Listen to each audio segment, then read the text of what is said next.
19 hours. That's how much online video people are watching on average in a week. And the demand for video is only growing.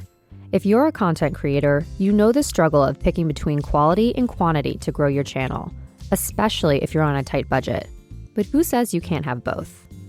With Storyblocks, you get all the stock content you need to create amazing videos fast.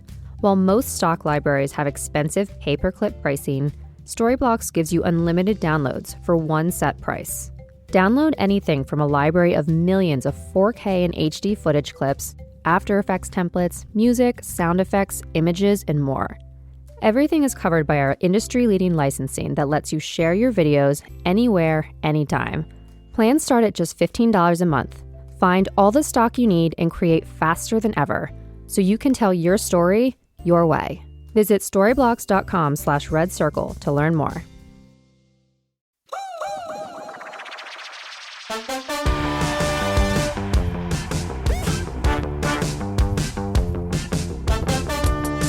Okay, welcome back to the Potted Together podcast. My name is Becca, and I'm joined by my co-hosts Adam and Nicole, and a very, very special guest, Roos. Woo! Yay! Okay, so who the heck are you? We want to give you an opportunity to introduce yourself to our listeners if they've never met you before. And tell us where you're from, your account, what you do on the internet, all that kind of stuff. That sounds a bit weird. What you do on the internet.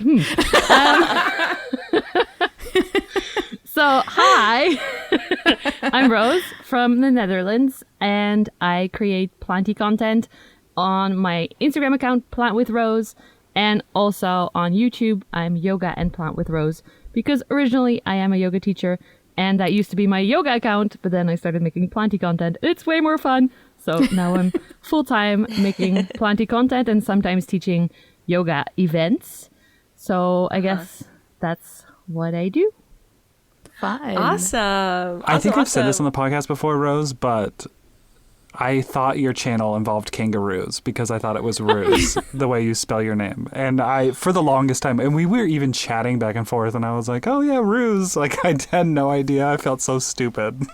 Everyone does that. You're not stupid. Everyone does it. Even people that I have spoken with, and they know my name, and then after I don't see them all the time, and then they say Roos again. So it's okay. I forgive you all. Goat yoga is like a thing in the United States. I don't know if it's made its way to the Netherlands, but yes, I was like, wow, it would be cool to do yoga with kangaroos. Oh my gosh. It'd be so cute, but also slightly dangerous. More dangerous than goats, I think. Yeah, very much. So I'm actually heading down to Kentucky, and they have this place called Kentucky Down Under, and they actually have kangaroos free, like wandering around, and you can just pet them. What? Yeah, and I've been there before, but now I'm wondering, well, are kangaroos dangerous? Well, you could get kicked. Yes, they are very strong. Yeah. And I traveled in Australia, and there was mention of not going too close to them. So I don't know. Well, they're little, so maybe they're babies. I don't know. Are they wallabies or something, like cute ones? Maybe. We'll go with that.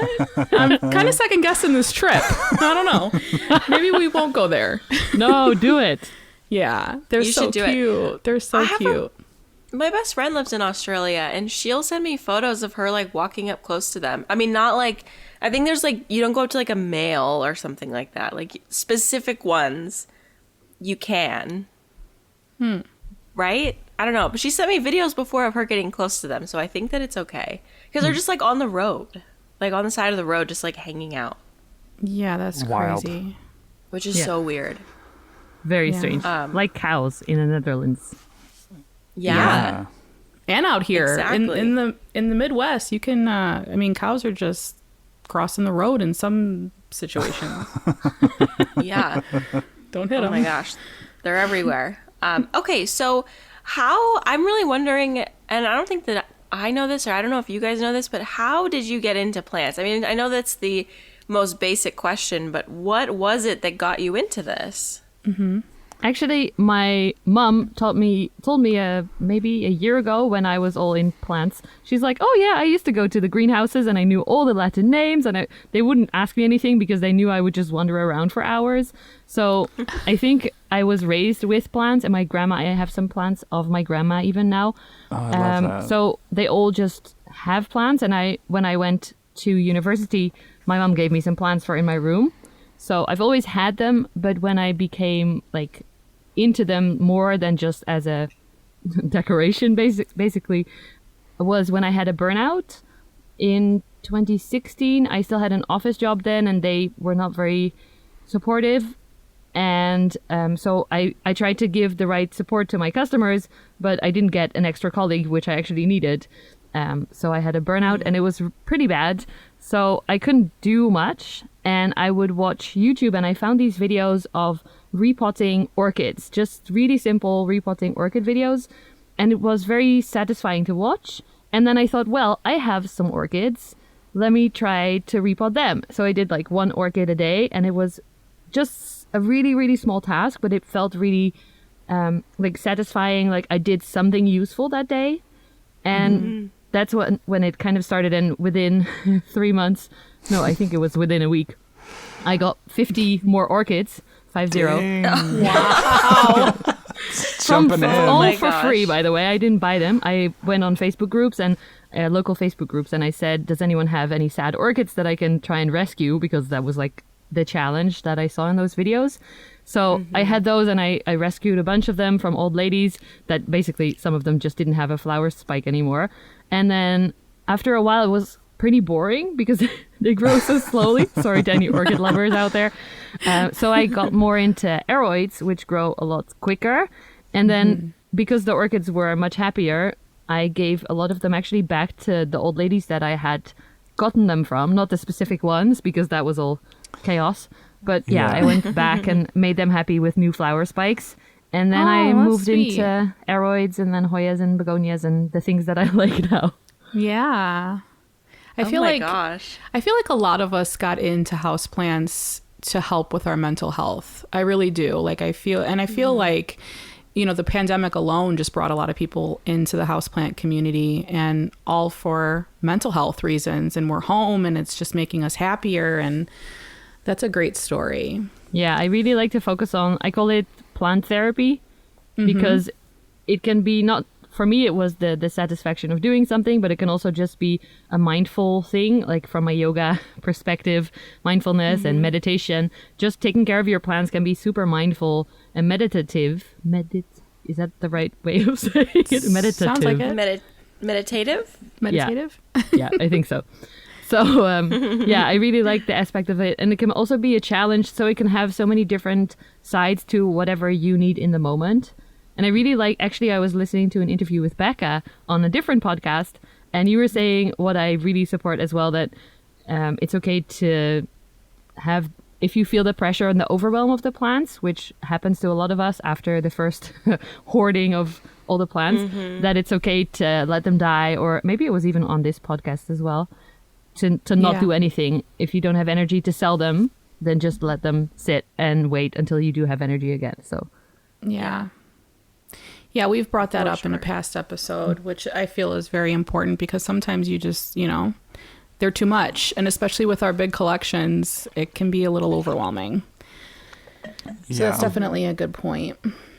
Yeah. Oh my gosh, that's so fun. Okay, well, we've got a lot of questions from our listeners, and I'd love to start getting through them.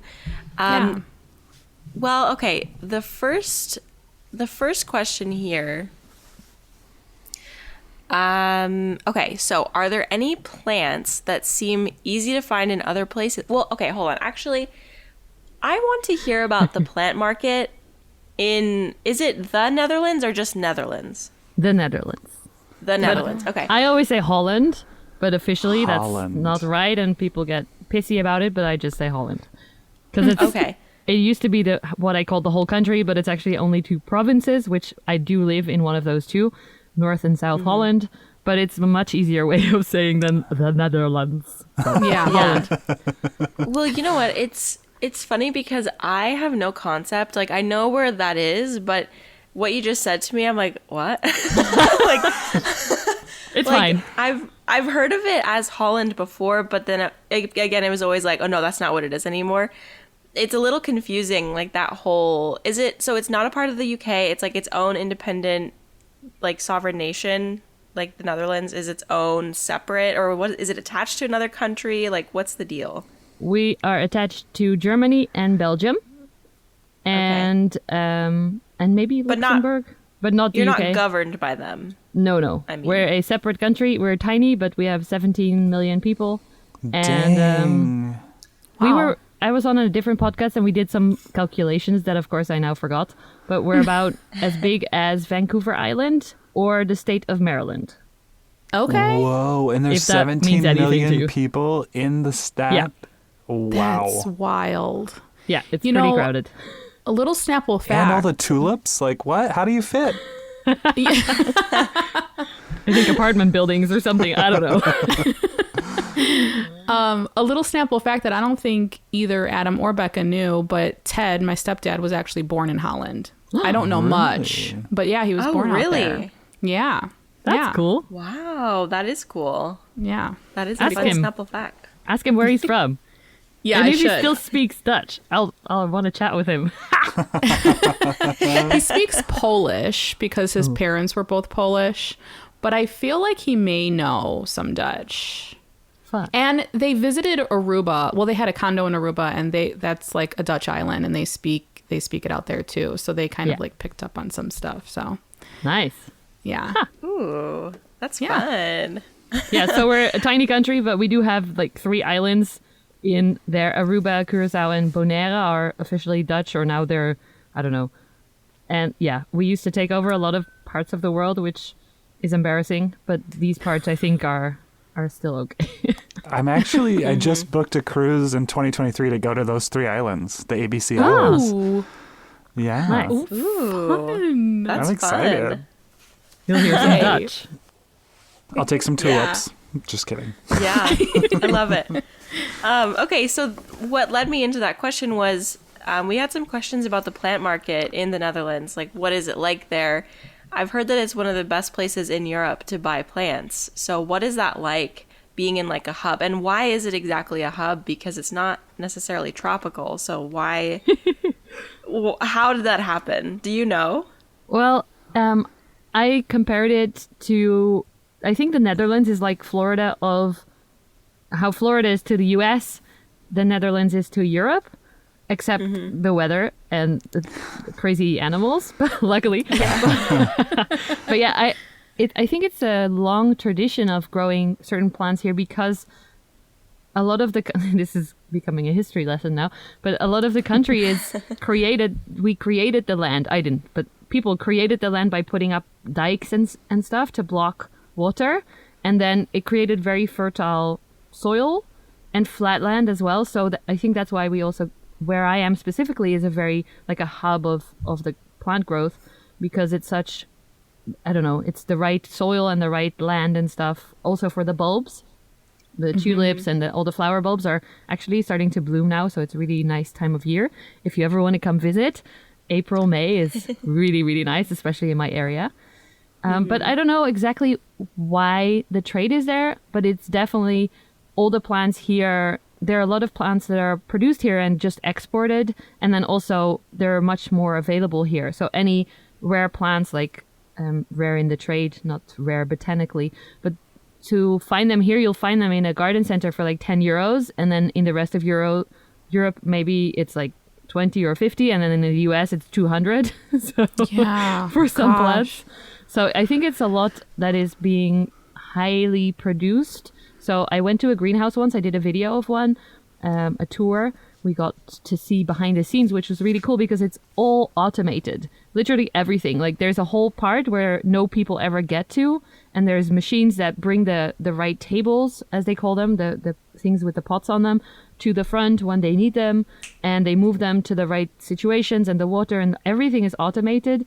And we were allowed back Whoa. there for a tour, but it's not normally people that work there don't come there. So Wow. it's very, sorry, it's very automated, and that makes the plants more affordable for and it doesn't have to transport anywhere because we are here. So, and it's a tiny country. So that makes it kind of seem like there's also a little bit of hub for engineering, because that just seems like it's a lot of technological advances. Is that true too? Yeah, I think so. I think because the country is so small, we've had to create stuff like the water thing that I was talking about, the dikes and everything. That's a super highly engineered thing that they made, I don't know, museums about because it's so special. And so everything is looked into a lot in order to make the most of this tiny piece of land, basically. Yeah. Mm-hmm. Yeah. Wow. What an experience to see that. That's so cool. Yeah, it was very fun. The video of that tour can be found on your YouTube channel? Yes. Okay, great. I'm going to go watch it. I'll send you the link. We'll link that in the show notes. That's really cool. It's Yeah. kind of like I went to Iceland and they had a fully automated dairy farm. And it was just like so crazy. There was like 5 people working, but there was like 200 cows, and like they would go in and like milk themselves, and like there was machines that were feeding them. Like it was so cool. Like Daniel is like a born and bred Midwestern, which is like the area where most of our food is grown. And so he was so excited. It was so cool to see like technology advance in that way. Like it's just so cool that we can do stuff like that. I don't know. That's awesome. We have that here humans? too. We have a lot of agriculture, and I think we have the automated cow stuff as well. That's so cool. It's so crazy to just watch them go in on their own. Like, it just blows my mind. All right, so are there any plants that seem easy to find in other places that you cannot get your hands on in the Netherlands? So what plants can you not get? I mean, Yeah. it's like this like mecca of plant growing, but what can you not get? Yeah, I've been thinking. Someone else asked me this, and I've had to think really hard because I can name all the plants that are easy to find here, but not so easy to find elsewhere. But the other way around, some plants like Maranta lemon lime was in garden centers once for €9 or €8 for a full pot, and it was like one batch, and it was sold out pretty quickly, and people were actually reselling them online for triple or quadruple the price. That's Love slowly that. coming back now, but it's really expensive. And I feel like anthuriums, most people that have them have imported them, and some of my friends have rare plant shops that have imported them, and they were like way before the super hype. So they have them in their greenhouses now, which are not all automated. Some of them are just people going there with the hose and watering and everything. But yeah, I feel like anthuriums are a little bit harder to find, especially because some companies didn't export here. So I tried to look into an order or collaboration with certain exporting or importing companies, and they're like, no, the Netherlands, the import rules are much too strict. We don't ship there. Wow. You guys did. I think all of you did a video with green spaces, and Yes. they didn't want to send to me before, but they did recently, and it worked out because they just started up sending here. So Okay. I think it just takes more effort to get the documents right and everything. Well, I Yeah. guess if you Yeah. guys are an agricultural hub, they want to protect that, so that makes sense. Because that's kind of the same way, like some places in Arizona, technically, you're not supposed to ship here. And same thing with California. Like there's extra steps you have to take. Yeah, extra strict. Yeah. Protect those tulips. Yeah. Sorry I keep mentioning that, but I love looking at those photos because it's just so gorgeous. Like I can't get enough of it. Like Yeah, the come tulip visit. farms. I need to. There's a really nice place near me. Actually, the famous thing, the Keukenhof, which is like a botanical garden basically with a lot of bulby flowers, mostly tulips. But there are also, I prefer to just cycle around where I live and see the fields. And then there's one specific field that has a show garden, which is like 15 minutes bike ride from my house. And you see they have little bits of all the different ones. And they're very smart. They have little scanny things. So you can scan the ones you want and place your order right there for the bulbs to come home with you. Whoa. So very smart. cool. Gosh, that's so cool. Well, if I come That is visit, really cool. I'm requesting that I sleep in your outdoor greenhouse. Just putting that out there. Yes, it's reserved already for all of you. Okay. Well, not all the listeners. Everyone us at the three. same time. Everyone can come. Our tiny house. Oh my gosh, I love that. Okay, fun. So okay, speaking of all these tulips though, but like what does the landscape look like the rest of the year though? Because they don't last forever. So like, Yeah. well, They what is actually that? don't last a long time at all, right? No, Isn't they it last only just a few weeks maybe. Yeah. It's very short. Yeah. Yeah. It's really, there's different fields. So right now is it hyacinths? I always say the Hyacinth. words wrong. Ever since Becca's my, growing my some of that. brain injury, all my bulbs are growing wrong in my head. I don't know. But I think the hyacinths are open now, and then it will be the tulips is a little bit later in the season. So there's different stages and different fields will be in bloom. But then after, I think, beginning of May, maybe, it will just all be gone. And actually, it's really fun when there are tourists, the farmers and the volunteers are always having fun with this. Because people go into the fields to take pictures, which is not allowed because it super damages the crop. So you can go... You can actually go into the field, but not in between the rows of plants. And there are now volunteers there at every field to make sure that the tourists don't ruin the crop of the farmers, because a lot of people lost a lot of money, especially during the pandemic, because everyone was at home or people just came from like Germany or very close by to see something fun, at least something colorful. But the farmers, after a certain time of flowering, they actually cut off the flowers. So I think it's when most of the flowers have come up, then they chop them all off. So a big tractor goes over the fields and cuts all the flower heads off. And tourists will start to yell at them, "What are you doing? Stop it, stop it." You're killing them. It's so fun because that's what is needed to then make the bulbs grow new bulbs, which is their business. So Yeah. the Yeah. business is Yeah. not the flowers. And it's always a really fun time of year. That's so cool. Oh, that's Wow. interesting. Okay. Yeah. I didn't Random think about facts. that. Random fact. I wonder what they do with all of those flowers. They just Yeah, fall I in know. between the plants. They don't do anything with it. Maybe they act as fertilizer. Maybe. I don't know. Could be natural. It's like we should make a video about that. One of those weird hacky things. Yeah. Yeah. Cut 5 all your minutes. flowers and let them rot. Yeah. Natural fertilizer. Ooh, life hack. Okay, so you mentioned the botanical gardens. So you volunteer at a botanical garden. What is that like? Like, how did you get into that? And like, what does the behind the scenes of a botanical garden look like? Oh, a dream, I bet. Yeah, it's really fun. I wanted to get first, before I started working there, I just wanted to get a private tour with the manager of the greenhouses. Rogier is his name.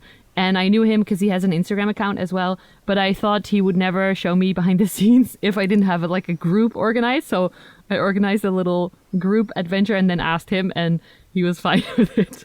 So that was the end of 2019. So we went there, and since then I've visited several times. And he actually lives in the same town as me, and we chat a lot with this friends group now, the plant friend group. So anytime I was there, he was like, "Come, let's look at the Hoyas," because I don't know if you guys saw that video. It's a really old one, but I walked into that specific, they have like a closed to the public Hoya greenhouse, and I walked in there saying, "I don't like Hoyas. I don't like Hoyas." And then 20 minutes in, I was like, "I like Hoyas." And he always gives me shit for it. Every time we talk, he gives me shit for it. It's really fun. But yeah, then every time I was in the Hoya greenhouse, because he knew I wanted to see it, I was like, "Ugh, these Hoyas look really sad." And I said it to him. I'm a little bit blunt sometimes. Apologies in advance for anything I say that's blunt. But yeah, I said that a few times. And as a joke, I think he said, "Well, come volunteer and make them happier." And then the second time he said that, I was like, "Okay, how do I do that?" And he's like, "You have to apply and send me this email, and then I can ask." So he did, and he's like, "You're approved. Let's go." Yay. And I had one friend that also wanted to do it. Well, a lot of friends also want to do it, but she also applied, and we did it together for a long time. So we go every week, depending on whenever we feel like it. Basically, it's really nice. After we got the first few explanations, of course, because we want to do things the way they like to do things. Mm-hmm. And yeah, now we just make sure that they're okay. So every Hoya that's really sad, especially in spring, we'll start with the really sad ones and we repot them. But you have to imagine they are a botanical garden, so they want to have as many plants in a small space. So what we want at home of our plants growing super big, I have some big Hoyas behind me here, so I'm pointing to them now. They don't want the plants to grow big. They want the plants to stay small but happy, or like Okay. surviving, more like. So when Yeah. you imagine a sad plant in your house, that's a perfectly happy plant in the botanical gardens. Once it looks like it's nearly dead, that would be a sad plant, and that's when we repot it or take cuttings to rescue it. So it was a little bit of a mindset change, and learning how they like to have the soil so that it doesn't grow very fast. So it's a little bit different, but it's really fun. We go behind the scenes. We're in the greenhouses. I have a little shirt that says Hortus Botanicus, so the botanical garden name. And yeah, it's just super, super fun. And I feel really lucky to be able to work there, volunteer there. So Yeah. Such a dream. Like, that would be so cool. I know. So I'm curious, the reason why they want to keep them small is because they have to have so many different species of plant in a room, right? Like and if they grow too big, then they're too big for the area, and then they have to get rid of them, I would imagine, or cut them down. Yeah, so they want them to grow really slow. They don't fertilize very often. They want them to be healthy, but not grow super, especially Hoyas with the tendrils, they grow into each other. And now I'm there every week taking the tendrils away from the other plants so that they don't mess up, because it's super important to have the right labels, which is also something that I had to get used to they have not so much the names, because not all the names are there. A lot of them are Hoya spec, which I call it spec, but it stands for species. So they don't know the name, but they have the location data where they found it, where it was collected. And that's super important. So then we've had a few that grow onto the pot of something else, and then all of a sudden you don't know which one is the actual one. Yeah. And you don't know what the climber that climbed into it. You can't say, oh, well, this looks the same as that one, so it must be that, because you don't know. You don't have the label. So then it's actually worthless. So it's a little bit more strict in that regard. Got it. Okay. So you're just a Hoya. One more question Hoya about tendril wrangler, huh? Yep. Sorry. Yes. Yeah. The Dischidias especially are also, they have little blocks of Dischidias climbing all over them, and every week we have to separate them. No touchy. Yeah. I have one more question in regards to all that. So when a plant is near death and you have to take it, maybe propagate it, maybe try to rescue it, do you have to do that there? Like, is there a space there to do that, or do they allow you to take it home and do it? No, no. There is a repotting room, which is a dream. The first time I worked there, it was so fun, because the guy who explained it, the manager of that specific greenhouse, is named Teo, and he would just put everything on the floor after he was done. And I was like, trying to be super careful and keeping everything on the repotting table, and he's like, no, it's fine. So it's really nice. It's total chaos in there, and there's always a ton. Maybe I shouldn't say this, I don't know. I'm calling them out, but there's always a ton of projects that people started, but then they went away, or they went on lunch break. I don't know. There's always projects in the middle of, and there's no people that are actually doing them, so you just have to create your own little space on the repotting table. And they have all the ingredients there as well, so there's huge bags of perlite and pumice and all the things that you could ever need for making a good mixture. We don't have dilettanks here, so we have to make our own mixtures. Getting dilettanks in a conservatory now. Oh my gosh. Now that would be cool. The soil might not work though. It might make the plants grow too fast, I don't know. Yeah, it's a very, very rocky mix. There's like broken, for the Hoyas, it's broken leckables and pumice and bark, and then a little bit of soil. Oh. Wow. It's That's rough. like very it's rough out there. Yeah. Have you seen the Hoyas change since you've started to care for them? And is the friend that you go there with urban jungling? Yes and no. I have seen them change. No, the friend that goes there with me is Holy Foliage on Instagram. Okay. She's lovely. She listens to the podcast as well. She was very excited. Well, let's say when hi. she saw Ronja is her name. And she just started actually a full-time job. So that's why I said used to. She can't make it very often anymore because she actually has to make money. But no, Aunt's Urban Jungling is a different plant friend who lives very far away. So it wouldn't be very practical for him. She, like very far away in Holland is 2 hours drive. Oh my So- gosh, Okay. get That's like- over it. The other side of the country, literally. The other side of So Maryland. wild to me. Yeah. But yes, we definitely saw a big difference because when we started was last summer, and we propagated all and like repotted, but then mostly also propagated because all the roots were gone of all of these super sad plants, and put them in plastic baggies over winter on a specific place where they got enough light and stuff and warmth. And I just last week took all of them out of the plastic baggies. I think I threw away maybe like 10 pots that were not growing, but all the other ones are growing and have new growth. And yeah, so that's really nice to see. But also, I have to admit, most of the Hoyas that are there, this sounds very mean. All of this sounds very mean, but they are a little bit boring. Most of them are like verticillata, lacunosa, breviolata. You shut your mouth. Lacunosas, they have the beautiful flowers and they smell They're so lovely. good. Shut your mouth. I love lacunosa. Mine is flowering right now, but it's like I get you. when you imagine the amazing collection of a botanical garden.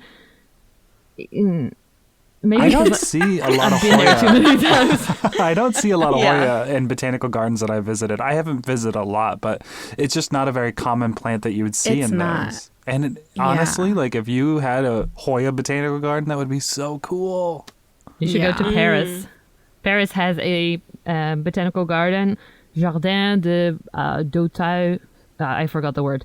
It's a long sentence, but they have a specific greenhouse where, well, it's actually a 6-part greenhouse where there's one that's specifically begonias, then one that's specifically Hoyas, and I think bromeliads together. And then there's an aroid greenhouse and a cactus greenhouse and an orchid greenhouse and a fern greenhouse. Okay, Well, guys. you have to so go there. First international Going to trip for Paris. the podcast, Paris. I'm Paris. down. Let's go to Paris. And then Holland. Oui, oui. After. And Yes. then Holland. Just a Euro trip. We'll just do a tour. Yeah. A Europe tour. We're gonna manifest that, you guys. A Europe Yikes. tour for the podcast. Let's do it. Bring all the Patreons in and do it. Yep. Reaching for the Absolutely. stars. Absolutely. So, do you have a certain plant genus that you're partial to, like that you enjoy more than others? I mean, you work with Hoyas a lot when you volunteer, but what about your personal collection? Like, what is it mostly made up of? I feel like when I put the numbers, I made a list once because people were asking me how many philodendrons do you have, how many aroids, whatever. It's not a lot of numbers, but I do really love the ones that I have. So philodendrons I really like, but I also really, really love my anthuriums, which especially in my big terrarium are looking amazing. And Hoyas, I really like my own Hoya collection, actually a lot more. That's so bad, I don't want to say it. Wait, but could you ever give like a cutting? Would the botanical garden take a cutting, or they need to have Yes, it yes, collected? yes. Oh yeah, Yeah, we probably do would. donations all the time. I actually gave them a Anthurium Regal yesterday or the day before for the Oh. collection because they're starting to be more aroid focused as well. And they have amazing aroids already, but they didn't have the Regal, and I had a tiny baby, and hopefully it will grow very fast there. But we also do, Ons has done lots of Hoya donations to the garden, and I have as well, and Ronja and just a lot of friends who have something that they like. It's a bit tricky because those plants don't have the location data of where it was collected, so it's technically a little bit less interesting to them, but they are open to making the collection look more like to have more of a collection. They are just not interested in hybrids Okay. in any Oh. of the things, basically any of the plant genuses, genera, Oh, really? Okay. because they don't have because value they're or man-made something. hybrids, right? Yeah, exactly. Yeah. Yeah. Okay. Purists. I get it. Yeah. Oh my gosh. Okay, so we can sort of shift gears now and talk about. Well, let me see. Make sure there's. I looked through the Instagram questions as well. There's a few more questions about your personal collection. So this one is: what is the oldest plant that you have? Like, do you still have your first plant, or like what plant in your collection have you had the longest? I think one of the oldest ones that I got was a fiddle leaf fig that my mom gave to me when I went to college for the first time. And that is currently outside in my greenhouse where it was pretty cold. So it has 0 leaves left, and I don't know if it's still alive. We'll have to see. So that's Sounds like one. a fiddle. Yeah. I also have a jade plant, the Shrek ears one. Oh, that Those was are from beautiful. my grandma. So it's a really, really big one. She passed away a few years ago, and I got this huge plant.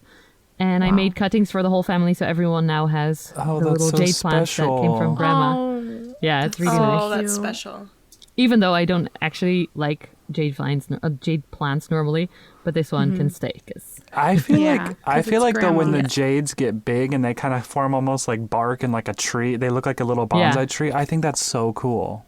I'll Yeah, send me you a too. picture. Mine looks like the stem is super chunky. So Yeah, it's please a do. bit I'd love to weird. see it. But that's a very old one. And then a lot of the ones that my mom, when I went into uni, she gave me that fiddle leaf, and then she gave me a philodendron bipenifolium and a string of hearts. And those two were in a pot together. And at one point, I think when I went traveling or something, I gave it back to her. And it's now still in her house because it was in the safe part of the house. And yeah, it's looking great. So Wow. Yeah. Wait, string of hearts and the philodendron are potted in the same plant. yes, and they were doing amazing. Interesting. Still, That's my mom wild. is That's so amazing with cool. plants. it's almost like I could picture it. It's just like the big leaves and then just the cascading string of Yeah, hearts. and they're right? both At the bottom. cascading. So the philodendron is also hanging down and then growing back up itself. And Yeah. she has a thing with plants. She's really good at them, and she's getting into more like the plants that I like now. So I'm giving her all these cuttings of my plants, and then some she needs some advice, and others are just thriving. So it's really fun. That's I made some cool. videos in her collection. Actually, I made a few videos of my mom's plant collection. Fun. Ooh. Ooh, I Good love to see that. I love when Yes, it's like that's a so family cool. affair, when you can talk with your family members about it. It makes it feel more personal and just sweet.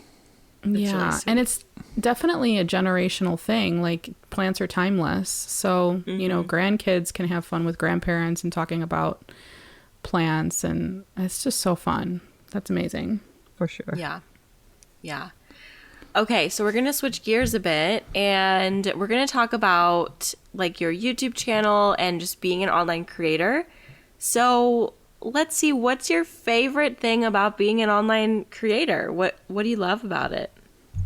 I really love that I am at home all day with my cats and my plants, and I can do what I feel like. So some days I'm like, I want to edit this super fun video that I just made. And then other days I'm like, I just actually today I cut up my huge monstera. It was as tall as me, and I chopped it up completely. So Oh my gosh. then I film that, and I get my boyfriend to help film it up close, and I just like the creativity of it as well. So I'm working with brands, and I'm pitching weird ideas of how we can promote their product or show it in a way that is fun and not so like I'm an advertisement. It's just a fun way of showing something. So it's super creative and also super diverse because I have ADHD and I don't like to do things the same every day. I like variety, or whatever the right word is. And yeah, I can do what feels good in the moment. Yeah. Yeah. And I'm curious what being an entrepreneur looks like in the Netherlands. Like, is it rather common, or is that a sort of unique thing that you're doing? I don't know. I don't think it's super common. I started my yoga business in 2009. So that's when I started to become an entrepreneur officially. I still did it next to my university first, and then next to my office job. Most people have just full-time jobs. But since I was a yoga teacher full-time for a few years, most of my friends then became yoga teachers who are also independent. So in my circle, a lot of people are entrepreneurs, but I don't think it's super normal. No, it's special. Yeah. Yeah. You're rocking it, boss babe. Yeah, you are. Well, financially, Boss I'm not so babes. much rocking it, which is why I chopped up my plant, because I need money to pay my bills.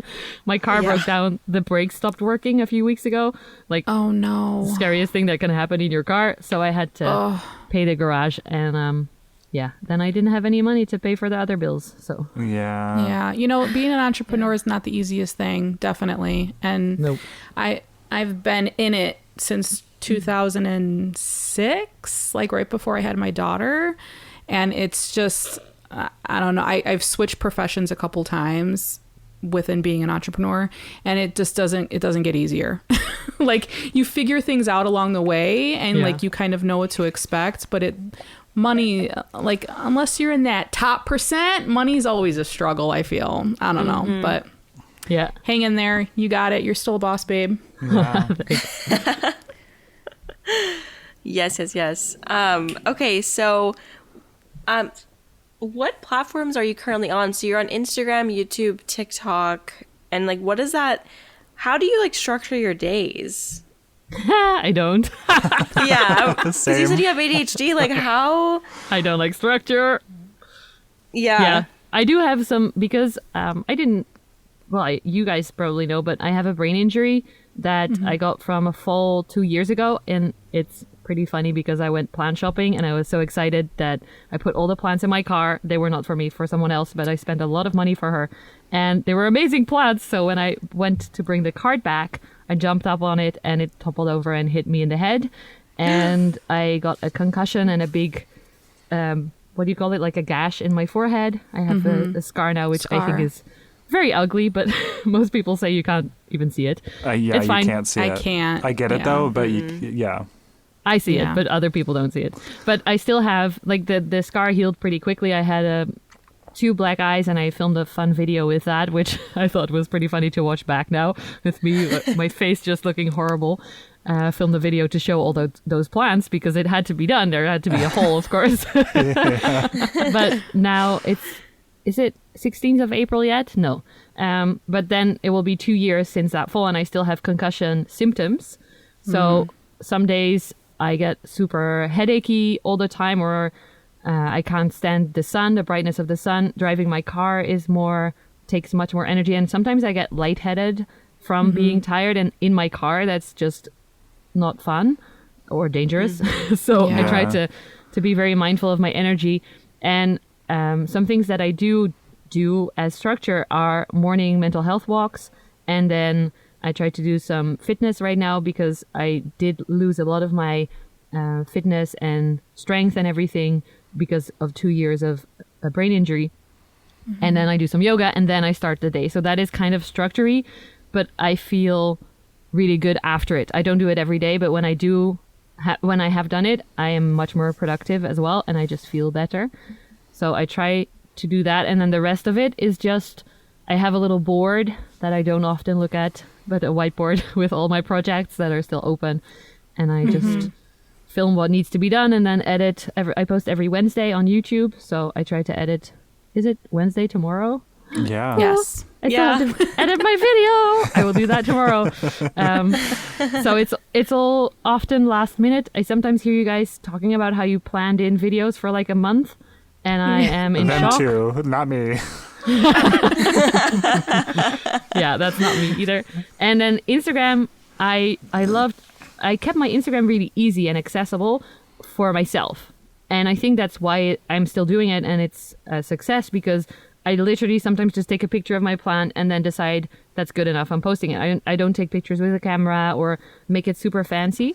I am trying now to do more real content, and for TikTok as well, which sounded super confusing and difficult, but I'm trying to make it not so difficult in my brain and just do it. So yeah, it's no structure. I'm just going ahead with whatever is coming up. I love I mean, that. that's really inspiring, because your channel's doing amazing. Your Instagram page is doing great. I mean, you have an amazing audience, and the fact that you don't structure your day is probably inspiring to some people that may think, oh, I need like all this structure. I need to plan ahead. And yeah, while some of us do that, there's times when we don't, and it's kind of just like a fly by night type thing, you know? So Yeah. I think that that's great. Yeah. And I love your comment about Reels and Instagram and how you try to make it more accessible. So like, cause that's kind of how I treated my Instagram too, is just I like walk around the house, I pick up a plant, take a picture of it, and I post it. I've recently started using my camera because I bought that camera for vlogging, and I was like, well, I could use this for pictures too. But but Reels and TikTok to me seem so overwhelming sometimes, because I'm like, there's just so many different ways, and there's so many uber creative people on those platforms like that do these insane things. But sometimes you just got to take a breath and be like, you know what? It doesn't matter if this is like, you know, there's a video that goes viral that's like 5 seconds of someone just like flipping off a light switch, and you're like, okay, like I guess I don't need to make it a big production, you know? Yeah. Yeah. Yeah, I do courses a lot on creating content, and I think that's why my YouTube and Instagram started off so easy, it felt like, so quick, because I had already done a lot of courses. I invested a lot of money into how to create YouTube content and how to set up your channel and everything for my yoga business, which those videos maybe got like 200 views. And then I made my first plant video. Actually, I had a coach back then. She's a friend of mine. She has a YouTube channel as well. She's growing great right now. But I asked her, I'm watching a lot of plant videos. Should I make a plant video? Because I'm a yoga channel and I kind of don't want to, but I kind of want to. And she said, just make what makes you happy. And I did. And that was my houseplant tour, the first one I ever did. And July 2019, I think. And that went a lot better than all the other videos. So I never went back. I still post yoga content sometimes, but it's mostly plants now. And the yoga content is hidden for my Patreon paid members. So yeah, just make what makes you happy. And then also in one of those courses that I just did last week, which is what I started wanting to say, is that she said, because I do stories all the time, and instead of making it a story, make it a reel. So just put a few of those videos for your stories together in a reel. And I'm trying that now, just keeping it super simple. Even just, I made a video of my queen anthurium, which is huge right now. I don't know what happened, but she grew really nicely. So I just made a video updating on that don't leaf. discount yourself here. You happened. That's why she looks so good. So just Yeah. You're giving her the ultimate climate. Yeah, that's true. The terrarium is great. But yeah, I just made that video and that made that a reel, and that can work too. So it doesn't have to be super like a cool audio or something funny. Becca makes such funny TikToks, but yes, she does. I can never come up with them, and I'm like, I want to be creative like that. I want to be funny. You are very creative and very funny, so yes. You are. I try. TikTok is so fickle, though. I have a love-hate relationship with TikTok because, you know, I either want to like really post a lot or I'm like radio silent, and I'm not like that on any other platform. So it's just, you know, it's hard to know what to put your energy into, especially when there's so many different places you could. It's hard. Yeah. It is hard. But okay, so speaking of your content, we got a question asking about the language that all your content is in. So you speak Dutch and English, and so they wanted to know why you decided to speak English in your content. Yeah, that's for me, such a weird question because I speak Dutch. Dutch is my native language, whatever you call it.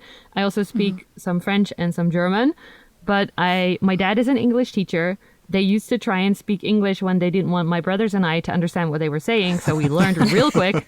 And we watched a series. Series here are subtitled, so we still get the original language, so mostly English.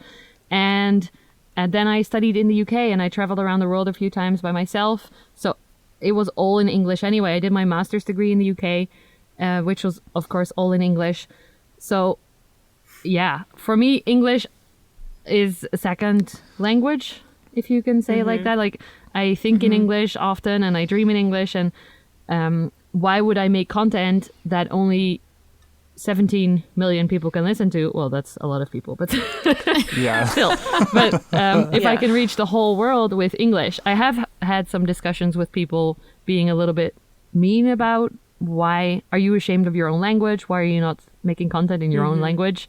And it's not like that at all. I'm actually starting a Dutch podcast about plants with my friend Ans Urban Jungling.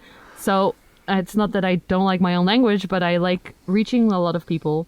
And a lot of my friends here in the Netherlands don't speak Dutch very much because they are from somewhere else. So I like to just be inclusive in every way possible. That's a good answer. It is. I agree with you. It is a little bit of a strange question. I think about like Nikki Tutorials, which I'm pretty sure she lives in she's the Netherlands. And she does like, she's a makeup channel, but I just love her so much. Even though I don't really put makeup on or wear it. But she does a Dutch word of the day in each of her videos. And I think it's so cool. It's such a it's a very unique language. And I love hearing like people speak it, and then when she does her Dutch word of the day, it's just very interesting. Yeah. My favorite Dutch word is lekker. Lekker. Lekker. What does that mean? It means tasty, but it can also mean if you are attracted to a person, you can call them lekker. Lekker. I'm going to say that when Jay walks in that the way? door later. Exactly. And Lekker. you can say like, how was your weekend? And you can say lekker. So it was like a good weekend. So it's multi-applicable. Lekker. Oh. And it sounds fun. Yeah, it It does. is sound a cool fun. word. Lekker. Lekker. That is so Exactly. cool. I love this.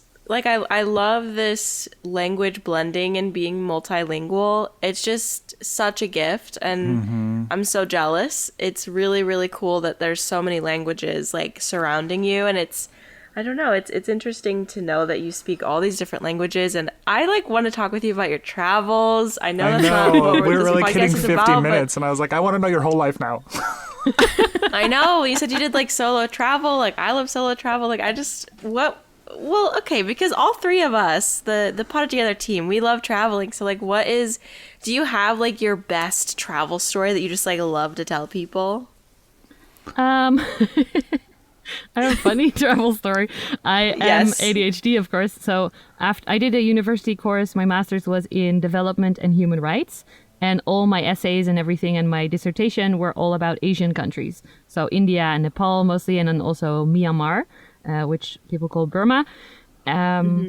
So it was all research based. And I wanted to actually be in the country. So afterwards, I traveled for 6 months by myself throughout. I started in India and then went to Nepal. And then from Bangkok, went to all the other cool Asian countries around there, Laos, Cambodia, and then Myanmar, which had opened the borders I heard that while I was in India. But the funny part of it was also, and Indonesia was at the end, and it was the best ever. Indonesia is my favorite. bet.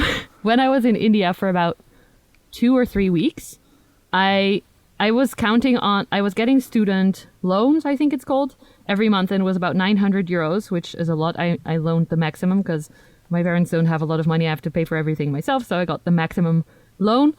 And I expected somehow in my brain, it was set, I think I heard somewhere or something, that it would be 6 more months after you graduate, you would get that money. And I graduated in October, but the money kept coming, and I left in January. So I was like, yeah, okay, 6 months that's the case. So I have 900 euros a month to travel in Asia, which is a lot of money. Yeah. It was January, middle of January. The money didn't come. I was like, huh? In India, I already paid my ticket, so I was there. That was the first 3 weeks of 6 months of travel. And then I did some research and I realized, no, the money shouldn't have gone from October to January anyway, and you're not getting anything else. So I had about 300 or 400 euros in different ways of like traveler's checks and just on my account, and that was it. And I had 6 months to go in Asia by myself. So I called my parents on a computer, and I was like, I think I have to come home. Like, how am I going to do this? I can change my flight home to now. And they said, just try it out and see how you go. And then if you have to come back early, that's okay. Because they, like I said, they don't have money like, oh, we'll send you some money to survive. Well, to survive if I need it, of course, but not to... Yeah. Our financial situation is not like that. So I had to completely shift my gears. I went into full budget mode, which was actually amazing. Traveling in India in the trains with the actual Indian people instead of in the AC part where there's all the tourists.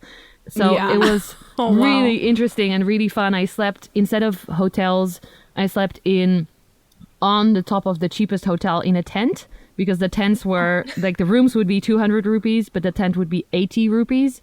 So less than half. And yeah, it was a very interesting switch and then also experience because I filled up the whole time. I borrowed some money from my brother, I think. And then in the end, my parents gave me some money it was my birthday, and I got to stay in a little bit more of a fancier place in Indonesia, which was only 15 euros a night instead of... I spent 5 euros a day in India, I think, for everything. And then in Indonesia, I went into a little villa for 15 euros a night, which you can imagine is a lot of money if your budget was lower. But yeah, I made it through, and it was an amazing experience, especially because I had researched those people that I met instead of being just the tourist who came by and had a lot of money. Yeah. So it was interesting and also scary as fuck. Are we allowed to swear? Sorry. Yeah. Oh, sure. Yes. Fuck. Absolutely. Okay. fucking vibes. So yeah, it was a very interesting experience, and I'm really grateful for it, for my chaos and not being like organized enough to realize that beforehand, because I just went, and otherwise I wouldn't have been able to go. So.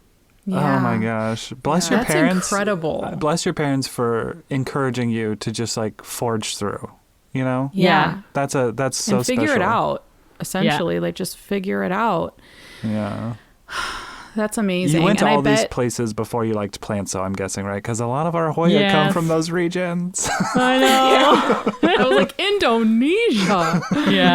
Yeah, I went mostly for surfing and yoga. So I went into ashrams, and I did go on amazing jungle safaris as well. And now I'm like, jungle safaris. Take me back. I'll go back. Yeah, If only you knew what you were looking at the time as well. I know. Yeah. But I'm going to Costa Rica in like 2.5 weeks, so I Yeah, can't complain. you mentioned that. That's going to be a lot of fun. Yes. That is Yeah. really exciting. What are you going to do there? My boyfriend and I love to surf. So we've always, actually, both of us separately always wanted to go to Costa Rica. And there's also a really nice yoga community, and the jungle in general I always loved anyway. But now it's going to be a combination of surfing and then road tripping and plants and making a lot of plant videos. Yes. Guys, You've Vlogs heard it too, here. I hope. Yes. But I'm bad with editing vlogs. I love your vlogs. They're so fun. I love the way Point Well, Explorers. hey, I'll be your editor. If you need me to, just dump the footage and I'll just edit it. We'll try I'm it going to once. give you to that. Take them up on it, Rose. Yes. Yeah, it'll be fun. You've mentioned your boyfriend a couple times, so I know that from watching your journey just online, you have taken on some massive projects. You did a beautiful greenhouse in your backyard. Well, is it called a greenhouse or? Yeah. And then you are a budget babe, and you found someone giving away a giant terrarium. So I know you have to rope him into a lot of these projects. I'm curious on how he feels about everything, because I feel like maybe the space in your guys' shared space has slowly gotten smaller and smaller, because that terrarium is gigantic. Yeah. It really is big. Actually, he's been really helpful in this journey, because in the beginning, when I liked plants, I would buy, like a lot of us, I would buy all the things that I liked and just that I saw and then bought. And at one point he was like, okay, it's getting too full. You cannot buy any plants anymore, which people might think is a bad thing. But actually it was really good for me, because it made me think more like, do I actually like this plant? Or, excuse me. So for me as well, the house felt super cluttered and there were so many plants, and he was the one that was like, let's just take a moment and be a little bit more mindful of what we're bringing in, because some of the things that I bought were also not something that I actually could take care of yet, or that didn't like the space in my house. So he's been sort of my conscience maybe, or like the smart Voice of reason, decision yeah. maker. Yeah, voice of reason. That's perfect.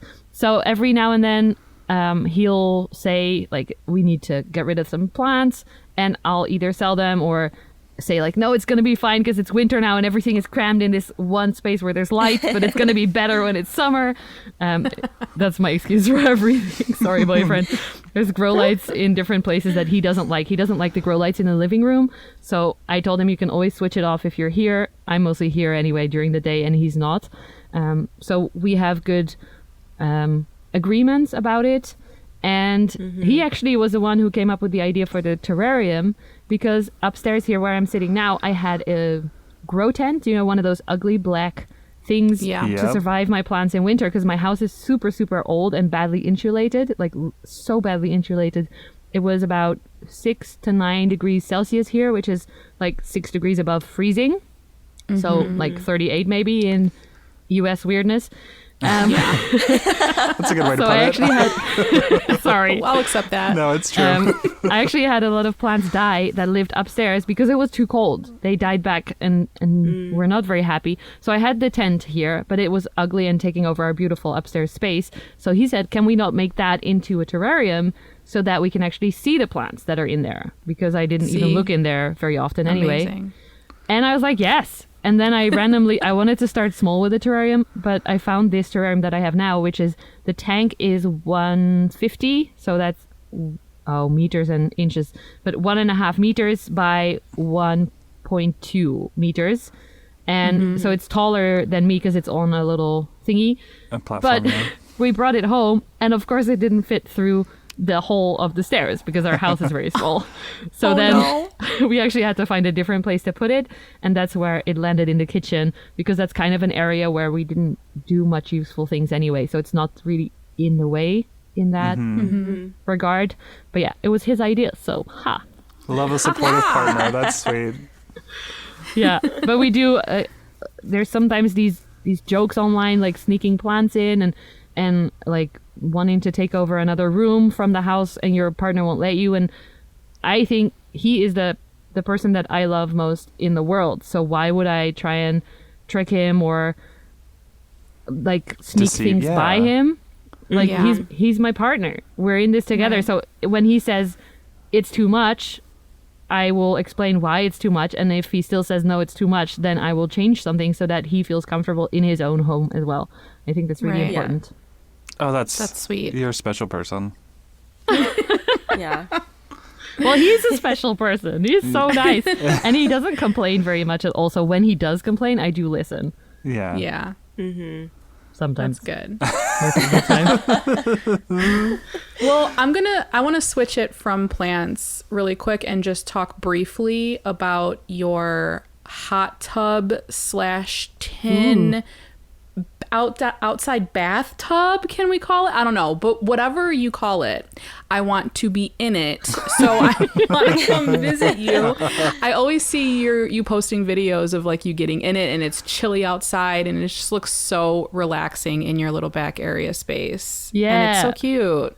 We redid the garden together 3 years ago, I think.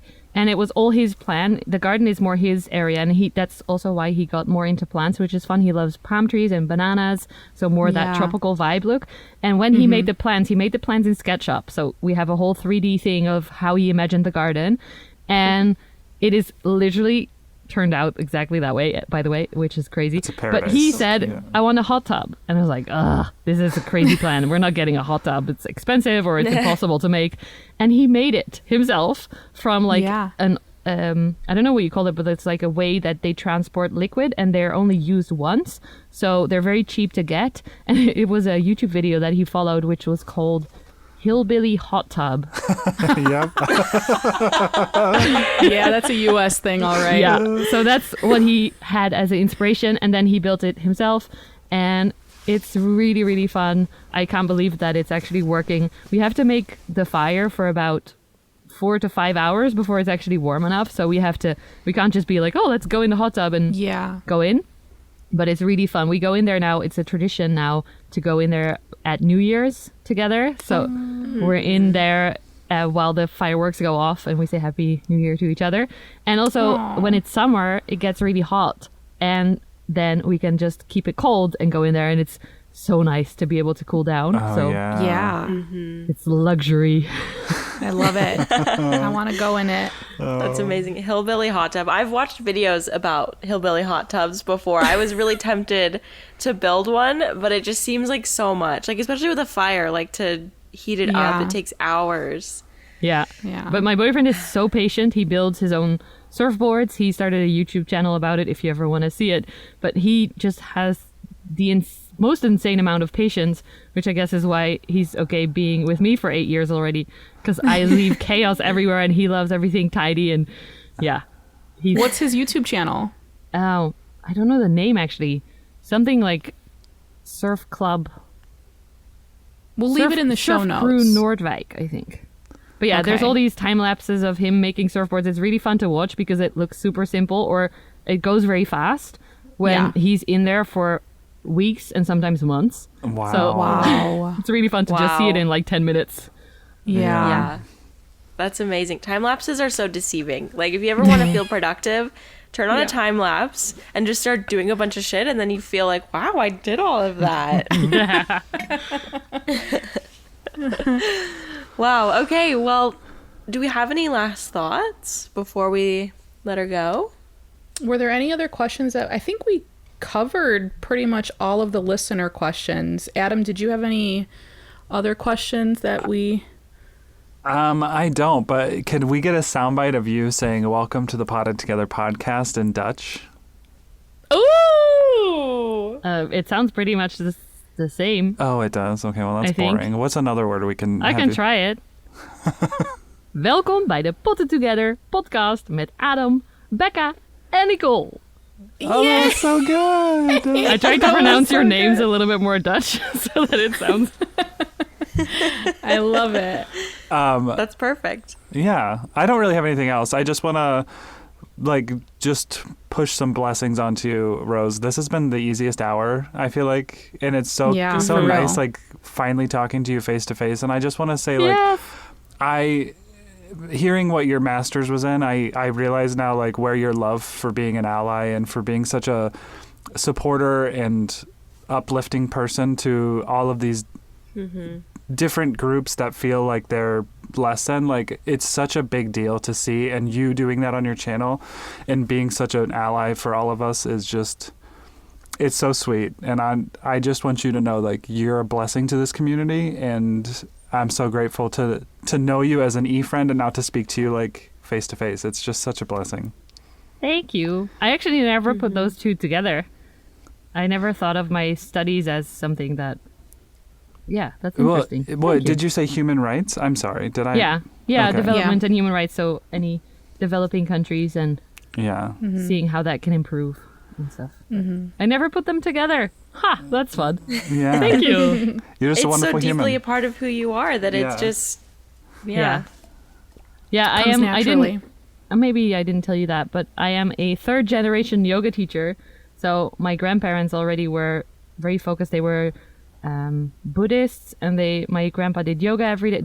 Not anymore. He's 100 now, but yeah, they did yoga every day. My grandma taught yoga, which I didn't know until a few years before she died. She was like, "You can borrow this T-shirt," because I was gonna go teach yoga, and I was with them, and I was late or something.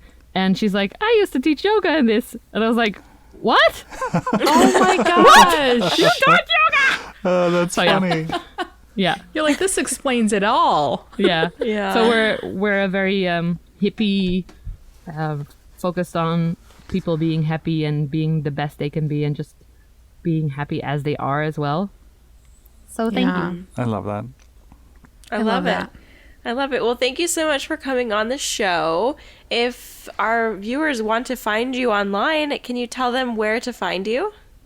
Well, you can find me on Instagram at Plant with Roos, and Rose is spelled ROOS, or Yoga with Rose if you're into mental health. And I don't do that much yoga, more like mental health and just my personal journey of living and the brain injury. And I used to have an eating disorder and all that stuff I share on there. And on YouTube, I am Yoga and Plant with Rose, or youtube.com/yoga with Rose, because I cannot change that. Oh no. I don't know how. So, and on TikTok as well, with both of those Instagram handles, Plant with Rose and Yoga with Rose. Yay. Awesome. Well, thank you so much. I think I speak for all of us when I say that this has been, well, Adam really said a beautiful sentiment. It's just been so easy and awesome to chat with you. And I'm excited to listen back to this episode. Me too. I'm just Yeah, so me excited. too. I feel like Me I've been in too. the zone, but it's going to be great to just relax and listen and just listen to your sweet voice. And it's just going to be so nice. So Can I give you one suggestion for the podcast? Yeah, absolutely. Sure. I think we need a quiz of who are you, Becca, Adam, or Nicole, because my friends and I talk about this. oh, My our friend is voices? an Adam, and I'm a Becca. No, with everything that you guys share, Oh, that's so funny. the way you cool. are, you can really, when I'm listening, I'm like, oh, I'm so Becca, and my friends is like, oh, I'm such an Adam, and so it's that's so really, I fun. think there should be a quiz. Oh, that would That's be so a fun thing to cute. create. Yeah, It would That be. would. We should totally do that. Which Potted Together host are you? Yeah. BuzzFeed kind of. Fun. Yep. We got it. Alrighty. Well, we're going to end it off with our signature bye. Thanks so much, Rose, for joining us. thank you. Wait. If you want to follow us, Potted Together. Yes. Yeah. Do that. If you're coming on to this episode because you love Roos as much as we do, thank you for listening. And if you want to stick around, we're a lot of fun. And I'm a little congested, so I'm not usually this annoying sounding. So bear with me on that one. Adam and Nicole sound perfect. But you can find us on Instagram at pottedtogether. If you have any thoughts on this episode, you want to say hi to Roos, you can go comment on our most recent post. We sort of use that as a comment section for the podcast episode. And then you can follow Adam, Nicole, and I. Adam is at Not Dude. Nicole is My Clean Leaves. And I am De La Plants. We also have a YouTube channel where we do collab videos together. And we just have a lot of fun. And we have a Patreon. So it's just a lot of things. Yep. And you have to join the Patreon because you guys do catch up every month. And it's really extra fun and I love it. Oh, that's Thank you sweet. so much for being a patron, too. Yeah. You're so amazing. Okay. All right. Well, we're going to let you go. And we'll see you later. Bye.